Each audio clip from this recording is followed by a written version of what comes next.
Hello, everybody. Welcome back to the Incubator Podcast, live at the CHNC Symposium in Denver, Colorado. We are joined this afternoon by our good friend, Dr. Ryan McAdams. Ryan, how are you? Welcome back to the podcast. I'm great. Good to see you again. Good to see you again. We had the opportunity and the pleasure to collaborate in recent months.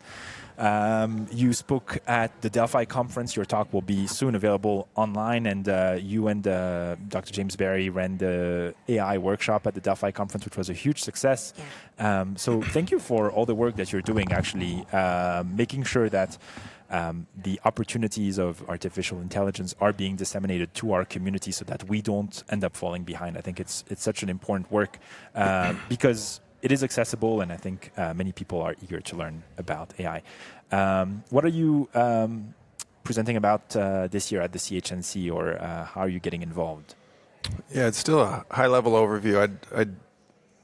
I'm interested in a lot of different areas, especially innovation, but for this audience, I think for a lot of folks, it's just getting them some background about what AI is, but then really trying to show some examples with the emerging literature where it's being used in the NICU environment. And there's actually a lot of exciting use cases. Yeah.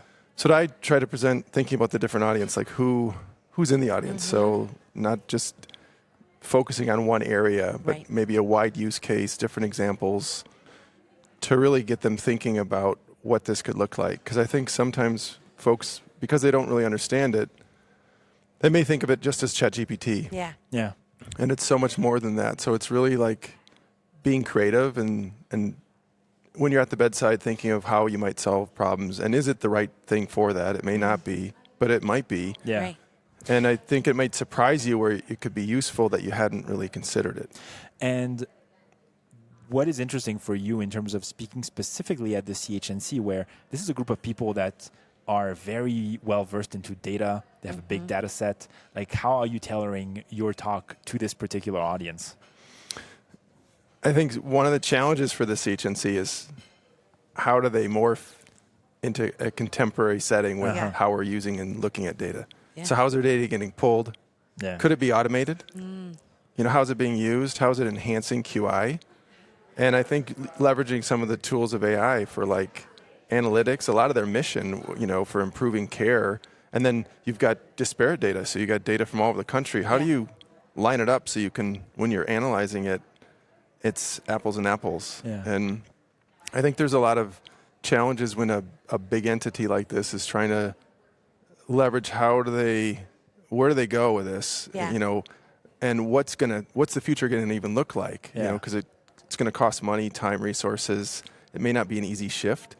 And so do you start that small and grow it, or do you do some use cases? So I think, you know, with the data that they have and the sick babies we take care of, it's a perfect environment actually to use AI, especially because a lot of the kids are complex and their data is not linear. And that's what AI is so powerful with. A lot of these models, they can handle that really well. And I'm not even talking about where we're going to start incorporating imaging data. Yeah. Like think of camera, ultrasounds. We spoke yesterday to the POCUS group data, where they're aggregating a lot of videos and that has a ton of information in each file. Yeah, and you think of us how we would watch a video. You may hone in on a certain thing. Even in this room right now, you might look at a couple things, but if I quizzed you and all the details, we miss so much, right? Wow. And I think that's kind of the same thing with AI. Yeah. There's gigabytes of data. We're honing in on certain things. We recognize pattern recognition, but we're really maybe not paying attention to a lot of other aspects that it could. And maybe there's a meaningful signal there that might help inform us. Well, I think some people's concerns or complaints about data from big data sets is how clean is the data, right? Are we asking the right question? But maybe it sounds like AI could potentially help with some of those concerns about doing the research we're already doing anyways and making it a little bit cleaner. Yeah, I think with data, you know, if you have problems with your data, you know, it's the whole garbage in, garbage out, bias in, bias out. So you do have to look at what you have.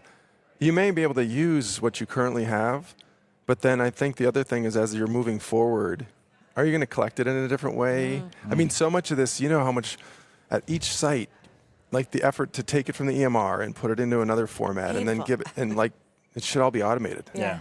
Totally And do it in a way that, you know, has guardrails on it, has scrutiny, you can audit, you can challenge it, and then you can modify it. But I think a lot of this is so new and so fast-paced that I think figuring out what to do is a challenge. Not to mention, at each institution, do you have the support and the approval? I mean, that's a whole other area, right? Yeah. That's a workshop in and of itself. I can hear people screaming in their car, like, yes, we need the support. But I want to highlight the title of your talk, Guiding the AI Revolution, A Safer Future for Newborns.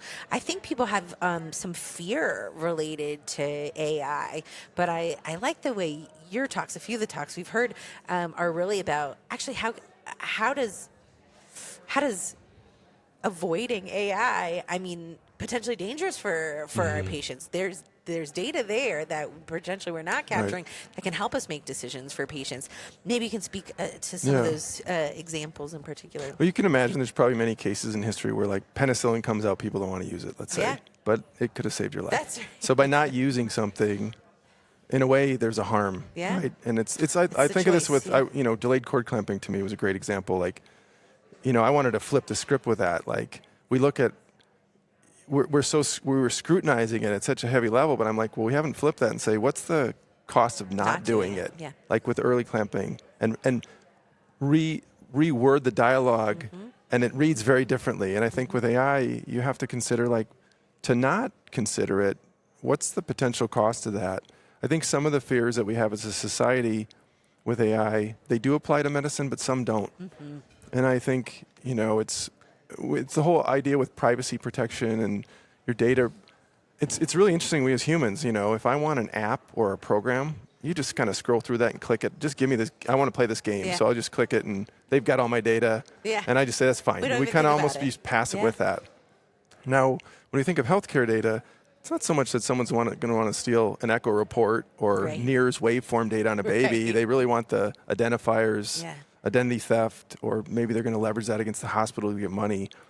I absolutely believe in safety. I think you have to find ways, though, to still overcome inertia, to say we need to move forward because this is going to be a really powerful tool that can save lives, and it can save them soon. And if we wait 3 years, what's that look like for the harm that could have been avoided? And then you think about morbidity, too, like if your outcomes could be better.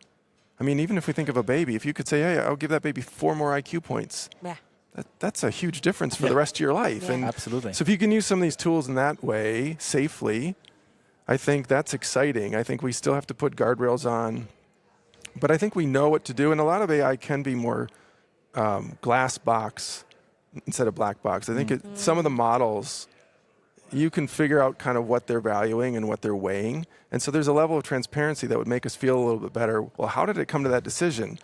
Well, this is what was behind it. This is what it used. I don't need to know every little thing, just like I don't know every little aspect of the jet ventilator. I don't know how to build it, but I know how to use it.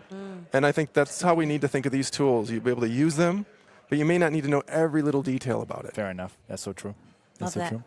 Ryan, thank you so much for dropping by. Yeah, great to see you both. Yeah, great to see you And again. by the way, Delphi rocks. Thank you. Thank you. What a nice plug.